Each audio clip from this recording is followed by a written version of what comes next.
This story is about a Port Richey, Florida man who was arrested on January 29th, 2024 on a charge of kidnap, false imprisonment of person, and a charge of resist officer, obstructing without violence.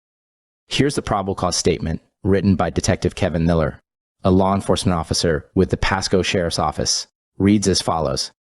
On January 28, 2024, your affiant was requested to assist in an investigation for a false imprisonment in Pasco County, located at redacted Parrot Drive, Port Richey, Florida 34668. On January 28, 2024, at about 09:23 hours, the Pasco Sheriff's Office was notified of a sex offense investigation by the reporting person, Victim 1.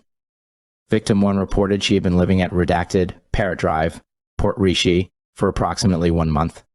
A male living at the location named Cecilio Lopez pulled his pants down and exposed his penis to Victim 1 about an hour prior to her calling.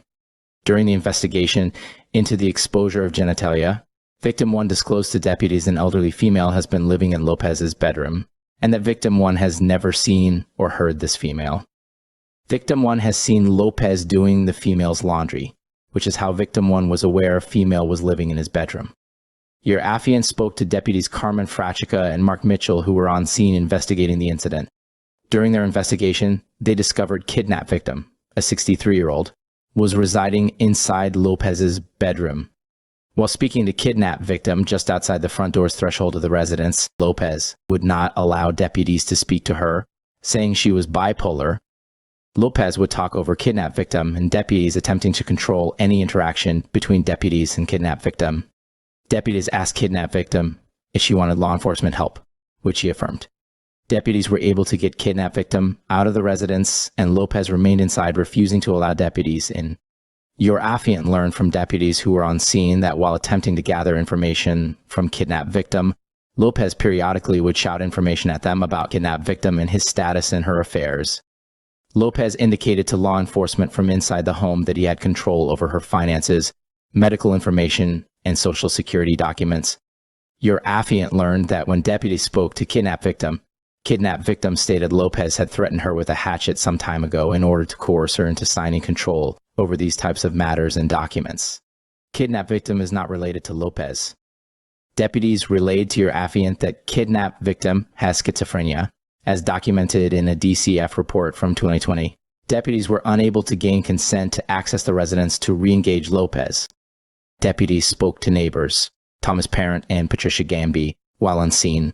Thomas advised he had not seen or heard from kidnap victim since 2020, and Patricia had not seen or heard from kidnap victim for 2 years. Your affiant later spoke to Major Crimes Detective Christopher Weaver, who interviewed the kidnap victim at Bayonet Point Hospital. Kidnap victim told Detective Weaver that Lopez held her against her will inside a bedroom located at redacted Parrot Drive for a long time. Kidnap victim advised she was not allowed to exit the room, as Lopez locked her inside of it, and Lopez was the only one with the key. Kidnap victim advised the lock to the door to the bedroom was on the outside of the door, and kidnap victim did not have access to it once she was locked inside. Kidnap victim was not allowed to leave the confines of the bedroom either. Detective Weaver relayed to your affiant that kidnap victim only ate when Lopez brought her food into the bedroom.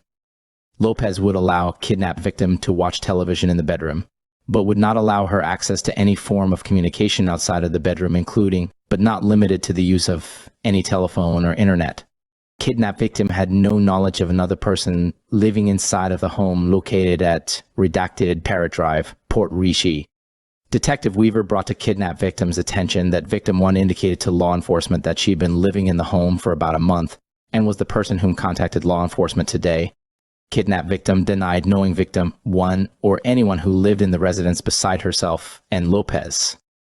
In addition to being falsely imprisoned in the bedroom, Detective Weaver learned from kidnap victim that Lopez raped her every morning. According to kidnap victim, Lopez raped her as recently as this morning on 1/28. Kidnap victim had been speaking with Detective Weaver and fellow officers for several hours by the time the subject of alleged rape came up and became extremely distraught regarding the topic. Detective Weaver was unable to get more specific details about the rape from kidnap victim during the interview. At the writing of this narrative, kidnap victim was being treated at a local hospital after deputies called for medical assistance due to having slurred speech and kidnap victim requesting medical help. Based upon the totality of circumstances, there is reason to believe there is probable cause for Cecilio Lopez, Hispanic Latino male. Date: August 27, 1966. To have violated 1 count of 787.02, 1A false imprisonment, felony 3rd degree. In such case made and provided, and against the peace and dignity of the state of Florida. Based on the above-mentioned events, your affiant respectfully requests this honorable court issue a capias so that Cecilio Lopez can be made to answer to the charges of 1 count of 787.02, 1A false imprisonment, felony 3rd degree. That is the end of the probable cause statement. The court issued a capias, and the next day, January 29, 2024, Sheriff's Department deputies Zabecka and Books served the warrant at Lopez's house. While deputies served the warrant, Lopez caught another charge of resisting arrest. Here's the probable cause statement for that arrest. On the above listed date and time, I was serving an arrest warrant at the above listed location for the defendant. The defendant was located hiding in the trunk of a vehicle at the location. He was given commands to exit the trunk and refused. Deputy Books then attempted to grab the defendant's leg, at which point he pulled it away from Deputy Books. The end of that probable cause statement. Cecilio Lopez remains in jail with a bond total of $25,500. I appreciate you stopping by and watching my video. Have a good day and be careful out there.